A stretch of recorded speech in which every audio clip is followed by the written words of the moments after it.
The twin suns of Vargan Prime were rising when the Galactic Combat Summit began. The great arena, carved from black stone and surrounded by tall metal towers, was already full. Thousands of warriors from across the galaxy had gathered there. They were giants, blades, armored beasts, heavy-scaled fighters, and elite champions with glowing energy armor. Every seat shook from the noise of their excitement. The summit was the most respected event in the galaxy. Only the strongest species could enter. Only the bravest warriors dared to stand in the center ring. Every year, warriors from many worlds came to show their power. And every year, the crowd cheered for the same champions. The Vargans, the Zilari, the Kothan Berserkers, and the Drashan Hunters. But this year felt different. Rumors moved across the arena like wind. The humans are coming. Most aliens did not even know what a human was. Some had only heard old stories, stories that sounded impossible. Stories of soft-looking creatures from a dangerous blue world. Stories of a species that survived everything and kept coming back stronger. Many warriors laughed when they heard humans would join the summit. Humans were small compared to most galactic species. No claws, no armor plates, no horns, no natural weapons. Many believed humans were too fragile to stand in the same arena as Titans. But the rumors did not stop. When the arena lights dimmed, a deep voice echoed through the Colosseum. Combat Demonstration Number 4. The human unit from Earth. The crowd erupted with mixed reactions. Some laughed, some whispered, but many leaned forward with curiosity.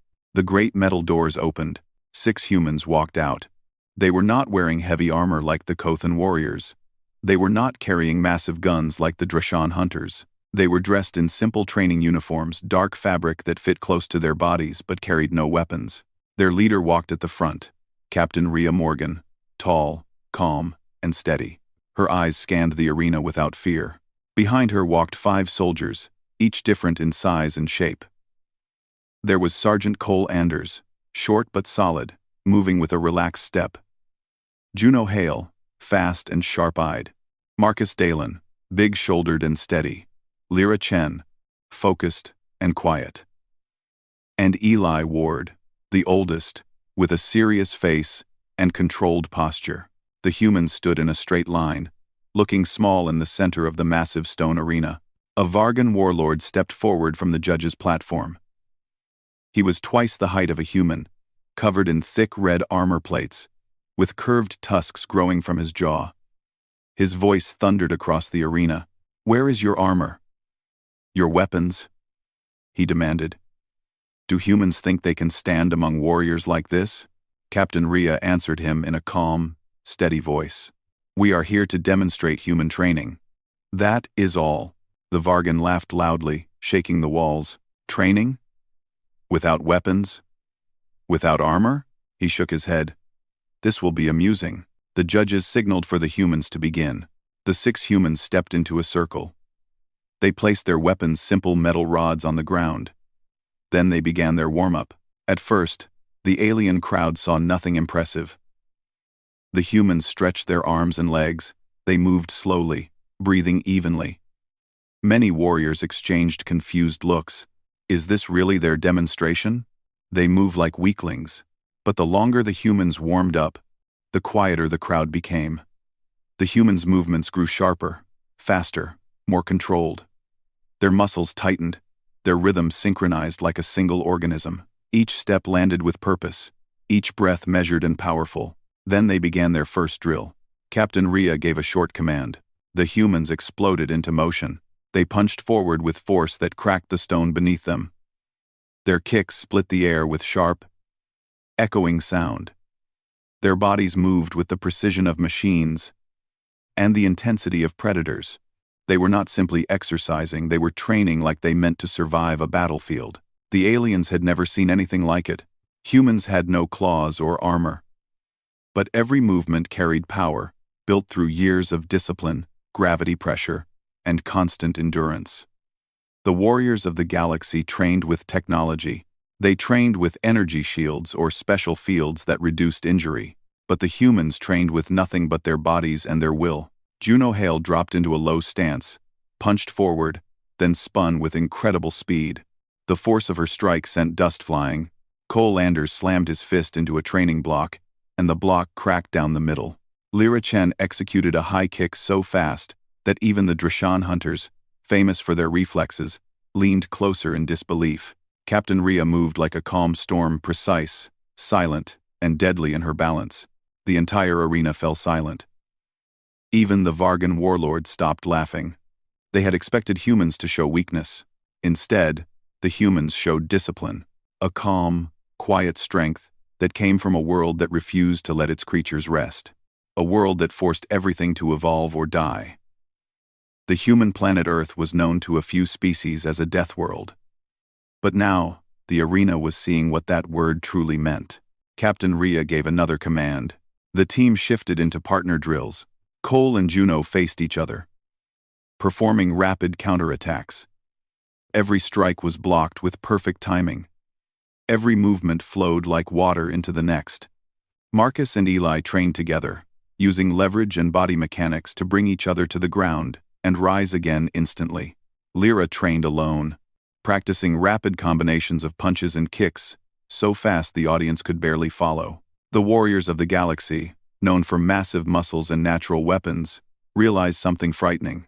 Humans had built their bodies into weapons, not by birth, not by evolution, but by choice, by training, by pushing themselves far beyond comfort. A Zelari telekinetic leaned toward another warrior.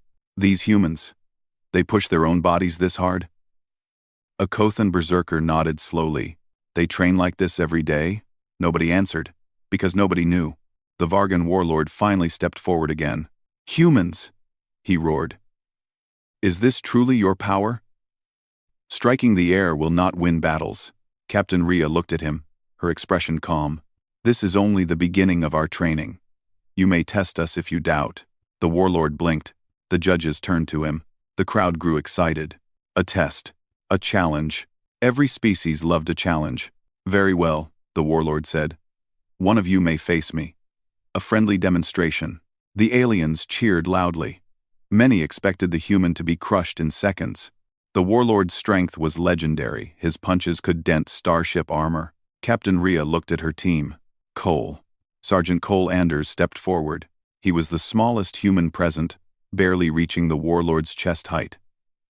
The crowd murmured in confusion. Why would humans send their weakest? Cole entered the ring with no fear. His breathing was slow and steady. His feet remained grounded, his eyes focused on the warlord's shoulders and hips. The warlord charged. Dust flew. The arena shook. The warriors cheered in excitement. Cole moved. He did not block. He did not punch.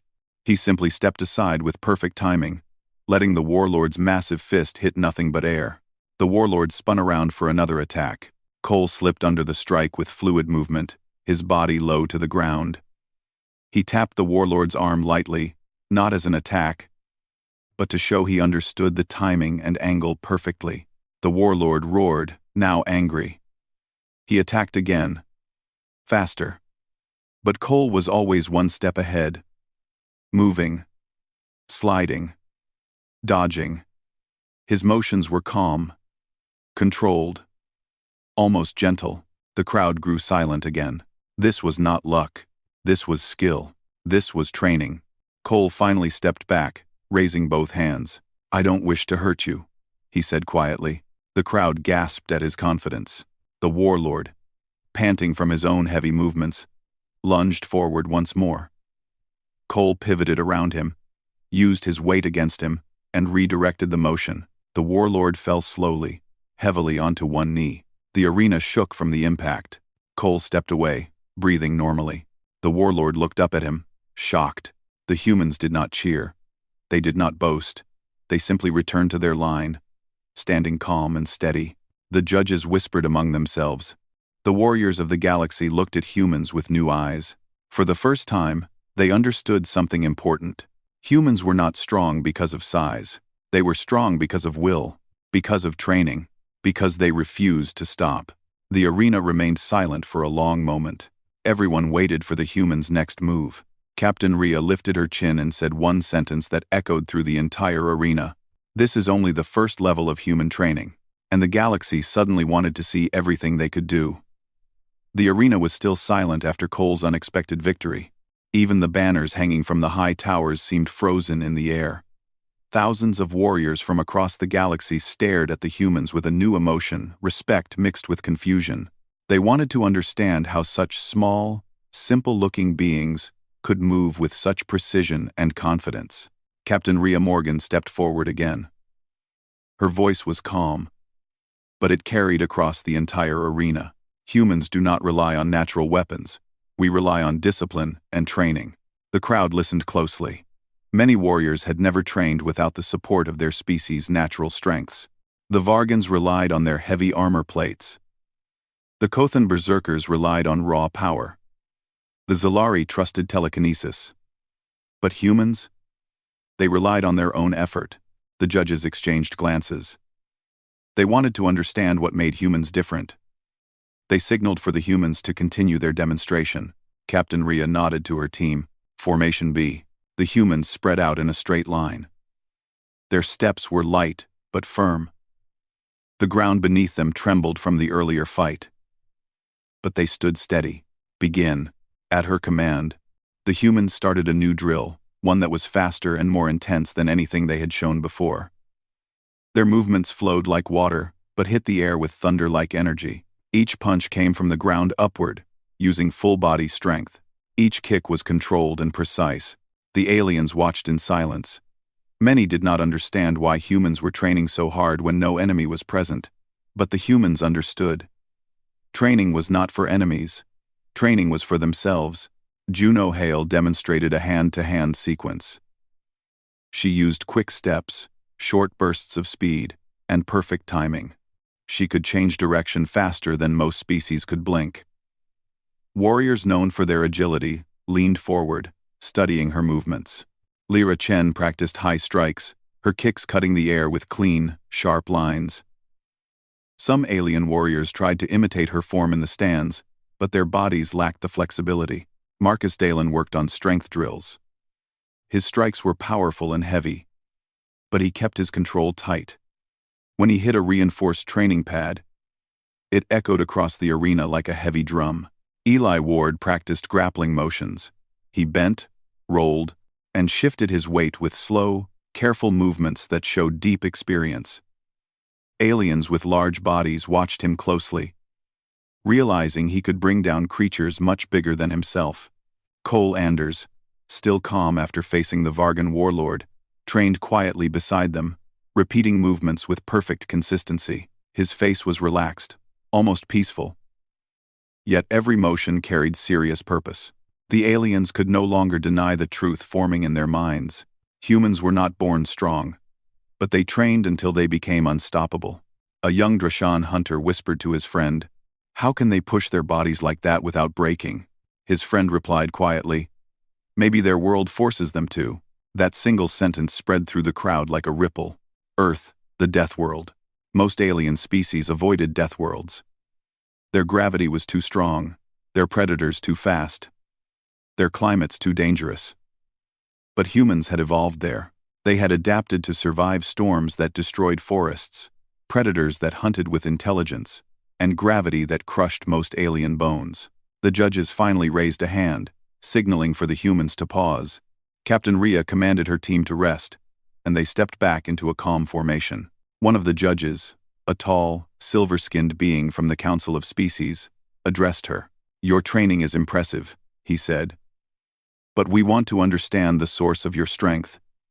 Humans appear physically weaker than most species. You lack claws, armor plates, or natural weapons, yet your movements are precise and your reactions unmatched." Captain Rhea nodded. "I understand your question.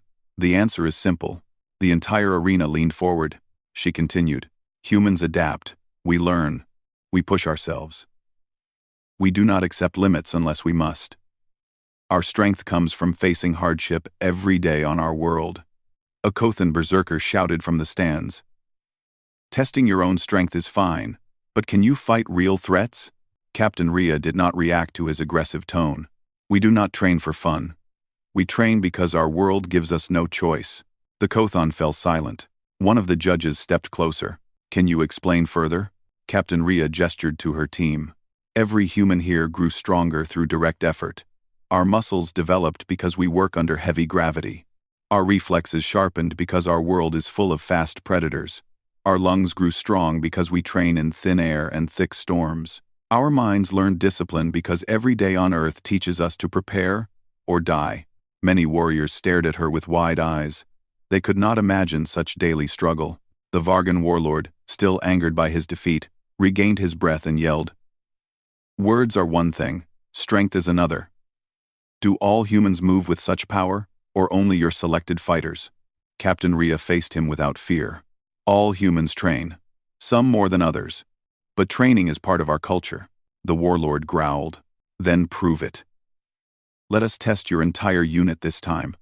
I want a demonstration that shows the full nature of your species." The judges agreed. They ordered the arena staff to prepare a new challenge. Massive training machines, shaped like tall metal towers with moving arms and defensive shields, rose from hidden platforms beneath the ground. These machines were used by the strongest species to simulate real combat conditions. Most warriors avoided them unless they were preparing for war. The humans stepped forward without hesitation. The arena machines activated, swinging heavy metal arms, launching foam projectiles, and creating moving obstacles. Each machine was designed to test strength, speed, coordination, and endurance. Captain Rhea shouted commands. "Team 1, on me. Team 2, defensive pattern." The humans spread out. Their movements were faster now, sharper. They dodged swinging arms, leaped over barriers, rolled under obstacles, and struck targets with perfect timing. They worked in teams of 2, using communication and trust to move through the chaos. The aliens watched with amazement. These machines were built to push even the strongest warriors to their limits, but the humans were handling them like a normal exercise. Juno slid under a swinging metal arm and kicked a target so hard it dented. Marcus blocked a falling weight and pushed it aside with controlled strength. Lyra moved through spinning blades that were meant to test reflexes. Her body twisted and turned with incredible speed. Eli used timing to grab a rotating bar and swing himself onto a higher platform. Cole climbed a tall structure, dodging projectiles with ease. Their teamwork was even more impressive. They communicated with short words and hand signals. They trusted each other, covered each other, and reacted instantly. The crowd murmured again. "Do they always train like this? How can they stay so calm? What kind of world creates warriors like them?" As the drill continued, something unexpected happened. A heavy training machine glitched. Its sensors flickered, and its power levels surged. The metal arms stopped moving in predictable patterns. They began swinging too fast, too hard. Red warning lights flashed across the arena. The arena staff panicked. "Shut it down. Control system not responding." One of the massive arms swung directly toward a group of alien spectators. Warriors jumped to protect themselves, but the machine was too strong. Before anyone could react, Captain Rhea shouted, "Move." The humans ran not away from the danger, but toward it. Cole and Juno reached the machine first. Cole grabbed one of the metal joints and held it back with full force, giving Juno enough space to slide underneath and strike the control panel with a disabling tool. Marcus climbed the structure and pulled power cables free. Sparks flew, but he held on. Lyra and Eli coordinated to lock the arm in place, using grappling straps from their belts. Captain Rhea climbed the highest part and located the emergency power core. She slammed her fist into the release latch, breaking the panel open. With a sharp pull, she disconnected the core. The machine powered down. Silence fell again. Dust drifted through the air. The humans stood around the disabled machine, breathing hard but steady. They had saved not only themselves, but the alien spectators who would have been injured.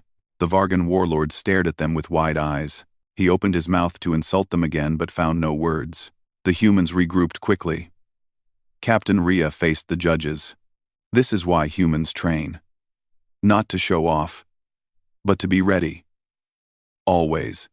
The judges nodded slowly. The warriors in the arena watched the humans with deep respect. Some saw them as allies, some saw them as potential teachers, and some Especially the strongest warriors felt something else. Fear. Because they finally understood something important. Humans were not strong because of their bodies. They were strong because of their mindset. And the galaxy had never seen anything like it. The malfunctioning machine lay silent on the arena floor, its lights flickering weakly as the emergency systems fully powered down. The humans stood around it, steady and calm, their breathing slowed, their posture relaxed, and their faces showed no fear, only readiness. It was as if they expected danger at any moment. To them, this was normal. To the galaxy, it was unbelievable. Warriors from dozens of species stared at the humans with new respect. Some whispered quietly. Others simply watched in silence. The Vargan warlord, who had mocked the humans earlier, now looked away, unable to meet Cole's eyes. The judges sat together, speaking in low voices. Finally, one of them stood and addressed the arena. "Humans," he said, his tone formal. "You have shown discipline, reflexes, and bravery. But the summit has one final test, our most difficult challenge. Only the strongest warriors attempt it. Many fail, few ever complete it." Captain Rhea nodded. "We accept." The judge raised a hand. "Do you accept without hearing the rules?" Captain Rhea replied, "It does not matter. Humans do not turn away from a challenge." The audience murmured in awe. Some laughed nervously. The warriors shifted in their seats. Then the arena floor began to change. Massive metal plates shifted, moving in circles. Large gates opened along the edges. Strange machines rose from the ground, some glowing with soft light, others covered in heavy armor. A tall tower appeared near the center, with floating drones circling around it. This was the Galactic Challenge, a legendary test that combined everything: strength, speed, teamwork, survival skills, problem-solving, and endurance. It was meant for entire squads of elite warriors. The challenge had been created over 300 years ago to decide which species deserved a place among the galactic elite, and now 6 humans were about to face it. The judge explained the rules. Inside this challenge, you will face obstacles designed to test everything a warrior needs. You must complete all tasks before the final timer ends. If you fail, you may leave, but your score will be recorded as incomplete.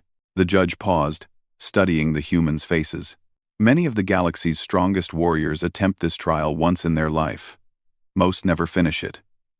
"Are you sure you want to continue?" Captain Rhea answered calmly. "We are ready." The humans lined up together. They exchanged a few quiet words, then tightened their gloves and adjusted their training belts.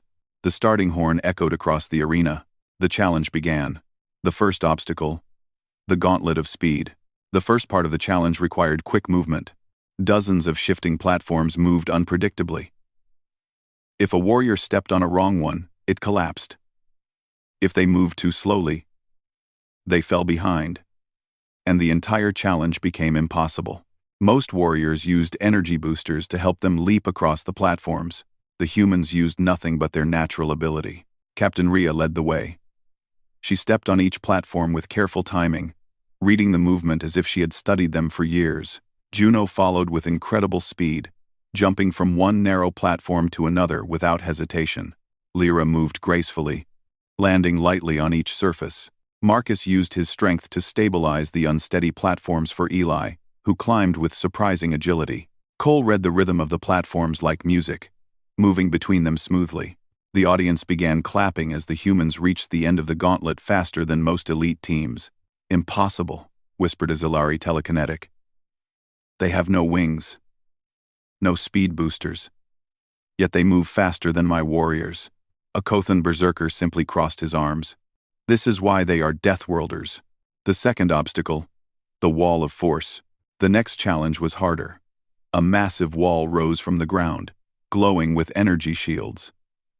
These shields fired blasts of force at irregular intervals. Warriors had to read the pattern and get through without being hit. Many elite fighters trained for years to master this part. Humans had no energy shields of their own, no special senses, but they had something else: observation and timing. Captain Rhea held up her hand. "Slow, Watch the pattern first. The team nodded and stayed still, their eyes scanning every part of the wall. Aliens in the stands whispered, amazed. The humans were not rushing. They were analyzing. After only a few seconds, Juno said, "Left side fires 3 times. Middle hits once after the third. Right side is random." Cole added, "There's a rhythm. We can move between pulses." Marcus said, "I'll shield Lyra. She's smaller, faster. She can clear the top section." Eli nodded. "I'll stay near Captain. I can pull her through if needed." They formed a clear plan in less than 10 seconds. Then they moved. Rhea darted forward, weaving between blasts. Juno sprinted, sliding under a pulse of force. Marcus absorbed a glancing hit but stayed steady. Lyra climbed part of the wall, using speed instead of strength. Eli moved powerfully behind Rhea, supporting her. Cole timed his steps perfectly, slipping between the blasts like he had memorized the entire pattern. The crowd rose to their feet as the humans passed through the wall of force with almost no contact. The judges stared in disbelief. One whispered, "Is this really only training to them?" Another replied, "Maybe survival is their training." The third obstacle. The Titan automaton. The arena shook as something huge rose from a metal gate. A towering automaton 10 meters tall, with metal armor and heavy limbs, stood silently for a moment. Then its eyes glowed, and it stepped forward with ground-shaking weight. This automaton was used to test the strength of Kothan berserkers and Drashan hunters. It had destroyed entire squads in previous events. Some aliens gasped. "Humans are too small. They cannot fight something that large. They need weapons." But the humans did not panic. They immediately formed a defensive circle. Captain Rhea called out, "Cole, Juno agility. Distract the arms. Marcus, Eli pressure points. Lyra find weak spots near the joints."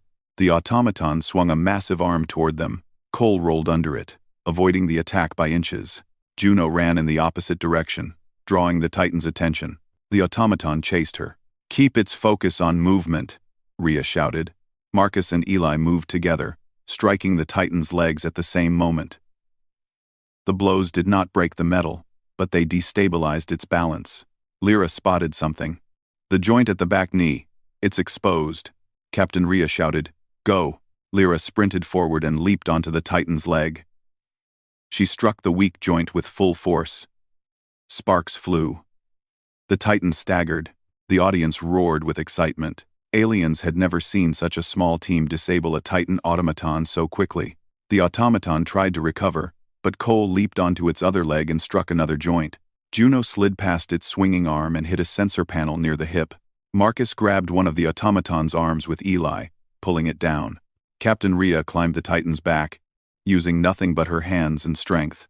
When she reached the power panel on the back, she punched it once, twice, and on the third strike, the panel popped open. She disconnected the power core. The Titan collapsed. The crowd exploded with cheers. Some warriors stood up. Others shouted praise. Even the Vargan warlord could not hide his shock. One alien whispered, "How can humans fight something so big with nothing but teamwork?" Another replied, "Because they are trained to fight dangers bigger than themselves." The final obstacle, the unity test. The last challenge was not about strength or speed. It was about teamwork. The arena formed a narrow maze with shifting walls. At the far end was a glowing sphere. To reach it, all members of the team had to touch it at the same time. If even one person was missing or late, the maze reset. Most teams failed because their fastest members left their slower ones behind. But humans were different. They did not move alone. They moved as a unit. Captain Rhea led them through the maze, giving short directions. Left. Stop. 3 attackers ahead. Cole, take point. Lyra, follow him. Marcus, right side. Juno and Eli, cover our backs. The maze walls shifted constantly, but the humans adapted instantly. They communicated quietly, but clearly.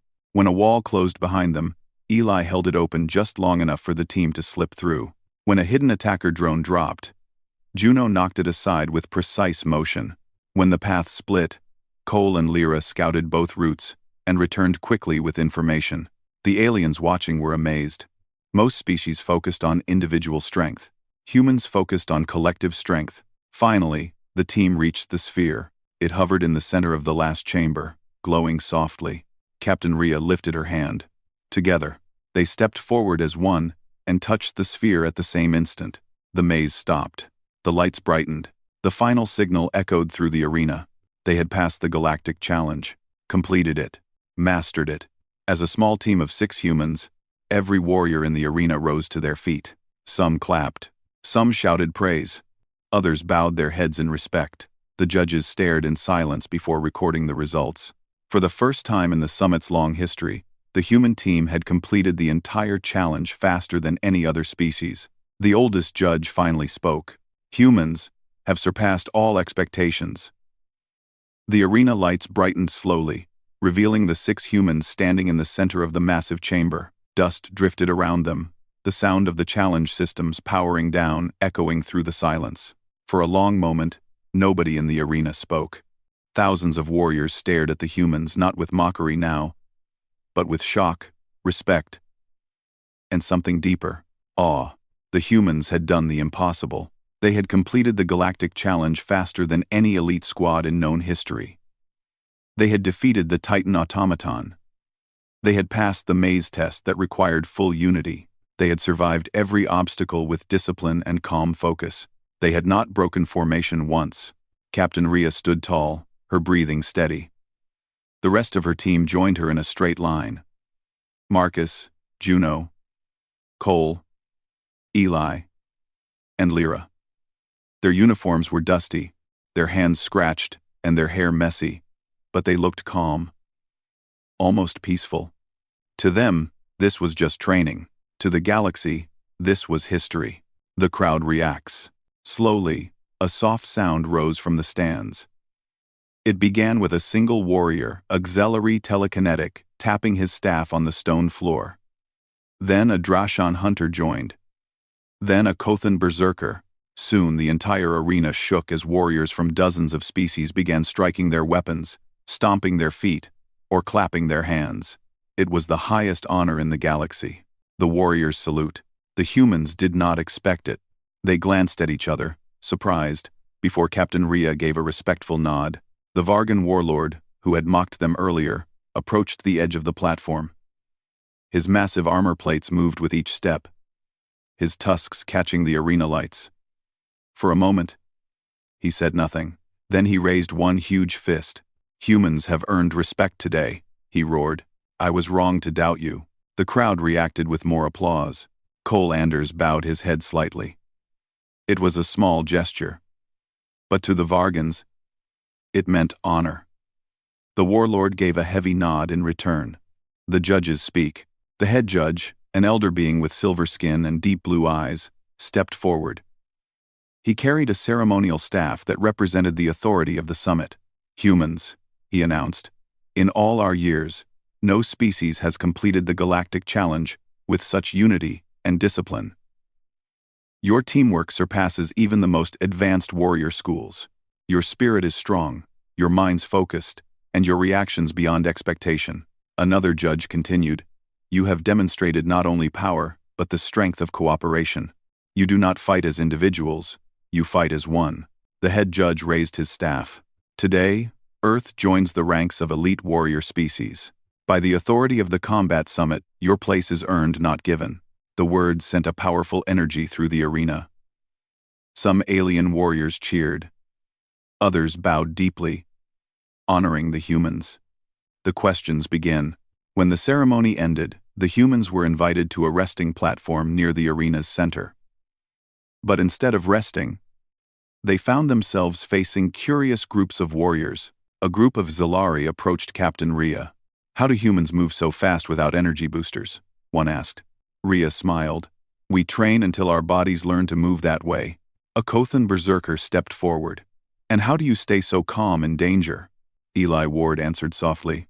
"We face danger often on our world. Calm minds make better choices." A Drashan hunter studied Cole closely. "How did you read the automaton's movements so quickly?" Cole shrugged lightly. "We watched. We trusted our instincts." The aliens stared at each other. Most species depended on technology, armor, or natural weapons. Humans depended on something simple: determination, observation, adaptation. Every warrior who spoke with the humans learned something new. The humans answered every question with patience, not pride. They did not brag about their abilities. They gave credit to their training and to Earth's harsh environment. As more warriors gathered, Marcus Dalen joked, "We're getting more attention here than back home." Juno laughed. "Maybe they finally understand we're not as soft as we look," Lyra added quietly. "Or maybe they realize we fight because we have to." A request from the strongest. Later in the day, the arena leaders invited the humans to a private hall. Tall stone pillars lined the space, and glowing lights floated in the air, casting soft colors across the walls. There, the strongest warriors of the galaxy waited leaders from each elite species: the Vargan Warlord, the Drushan Huntmaster, the Zalari Mindseer, the Kothan High Berserker, and several others whose names carried great power. The humans stood quietly as the leaders approached. The Zalari Mindseer spoke first. "We wish to understand humans better. You train without special technology. You rely on each other. You do not break under pressure. Why?" Captain Rhea took a breath before answering. "Humans survived because we learned to prepare for everything. Our world teaches us that danger comes without warning. We train not to show off. We train so we can protect ourselves, our families, and our people." The Drushan Huntmaster nodded. "We see that now. Your challenge performance shows more than strength. It shows heart." The Vargan Warlord stepped closer, towering over the humans. "Teach us," he said. "Teach our warriors how humans train." The statement shocked everyone in the room. Vargans rarely asked for help. They were proud, stubborn, and known for their belief that physical strength was everything. But today, even the Vargans wanted to learn from Earth. Captain Rhea looked at her team. They nodded. "We will share what we can," Rhea said. "Human training is for growth, not superiority. If our methods help others, then we are willing." The Vargan Warlord bowed, something unheard of from his people. "You have our respect," he said. "And you have our alliance." The message spreads across the galaxy. News of the humans' success moved faster than any ship. In distant star systems, warrior schools played recordings of the humans passing the galactic challenge. On training worlds, young fighters watched Juno's speed drills and tried to copy her form. In military academies, instructors studied how humans worked together so easily.